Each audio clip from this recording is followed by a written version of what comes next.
Hello, this is Connor, and today we're going to be doing a review of Batman Arkham Origins. Hopefully it'll be sounding professional, so let's get on to it. Alright, firstly, we have the story. So, the story is 8 assassins after the head of the Bat for $50 million. This was set up by a Gotham crime lord called Roman Sionis, aka Black Mask. This all takes place on Christmas Eve, so I feel this was an excuse to not have civilians walking around Gotham again.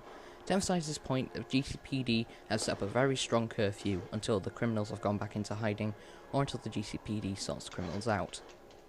In the story, Batman attempts to track down Black Mask and put an end to his schemes, but with 8 assassins out after him, it proves quite difficult. These assassins are some of the best in the DC universe: Deathstroke, Deadshot, Bane, Copperhead, and 4 more menaces.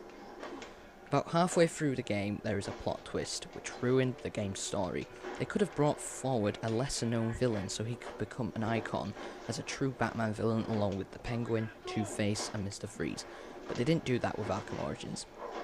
Instead, he is just another boring, unoriginal side mission later on in the game. But towards the end of the game, the Joker and Bane play around with Batman's one rule that he never kills. It really shows how far Batman will go without taking a life.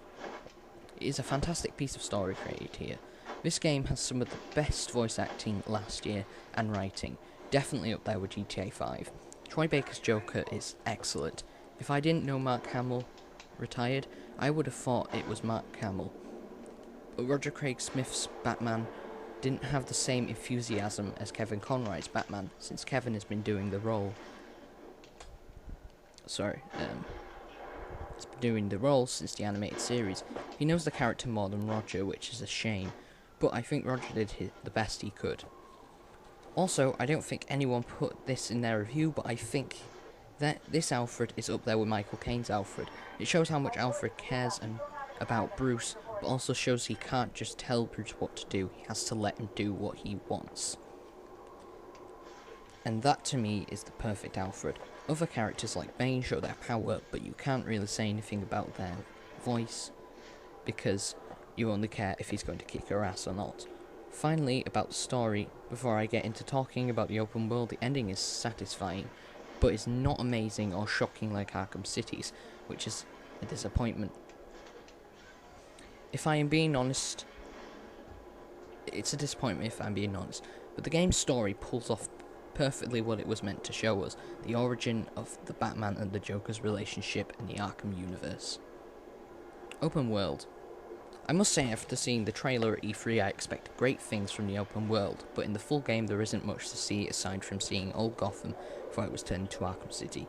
And the buildings accessible in the story, the open world is boring. It is so lifeless, so dull, so blank compared to Arkham City, where you could find a reference to Robin around the corner or a building to a long forgotten cool character, or listen in on an inmate's point of view on something that just happened, like when there was an explosion on the Wonder Tower in Arkham City. Every thug is talking about it, but in Arkham City, when there is an explosion at the hotel, not a word is said about it after the mission or any time later.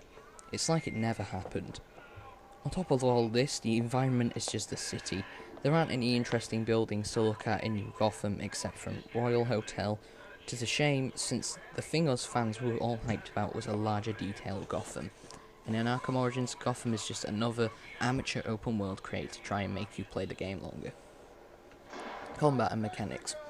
In Arkham Origins there are a few new things to use in combat and predator scenarios.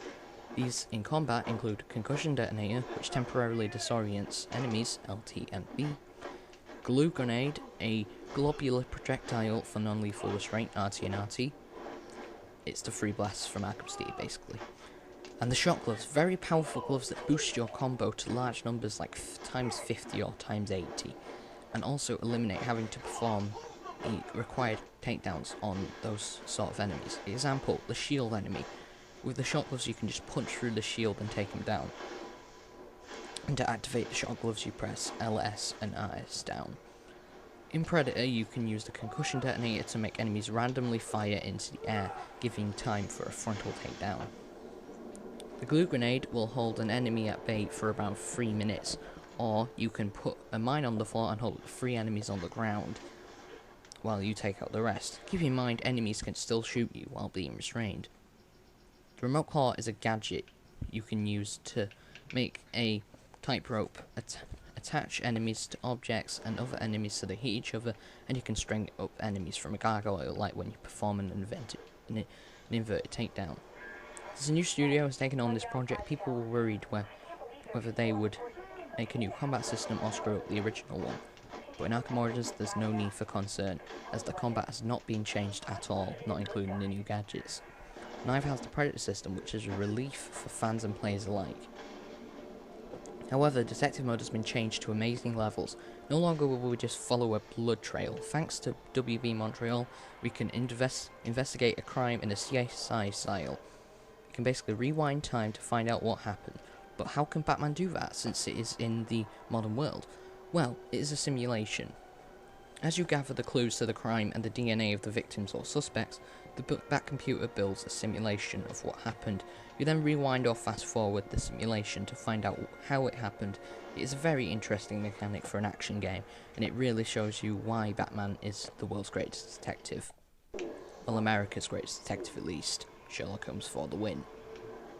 Boss fights.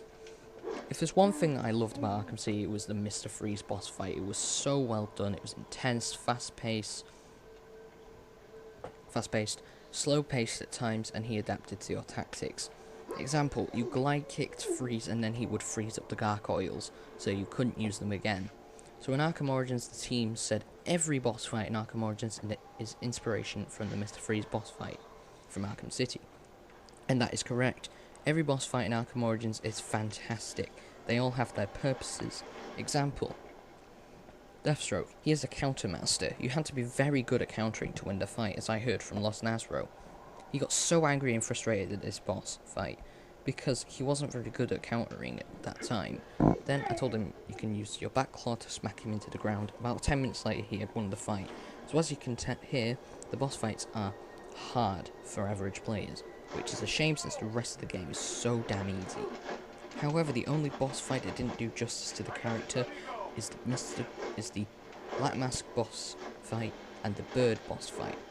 These are just easy fights at the end of a repetitive side mission, and these characters deserve the better boss fight. Also, where is the Joker's boss fight?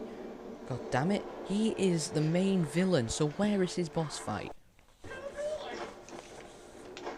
Other content. In Arkham Origins, challenge maps are back. Although they can be fun at times, they are just another thing they added to make us play the game longer, and not make us go back to GTA 5 and COD Ghosts. Also, the Enigma challenges are a way step back from Arkham City, now only having half the amount of collectibles from Arkham City. I got them all in a day, and there is no real point, because Enigma gets away. The only reward you get is to see the first Riddler trophy, bunch of worthless XP and concept art. Not very exciting. At least in Arkham City you got another mini mission to stop the Riddler. Also in Arkham Origins, created by Splash Damage, the guys who made Brink, oh god, is a multiplayer with a really good concept, but is poorly executed. Basically, there's two teams of thugs who are killing each other in a deathmatch, and Batman and Robin are stalking them from above, taking them down to raise their intimidation.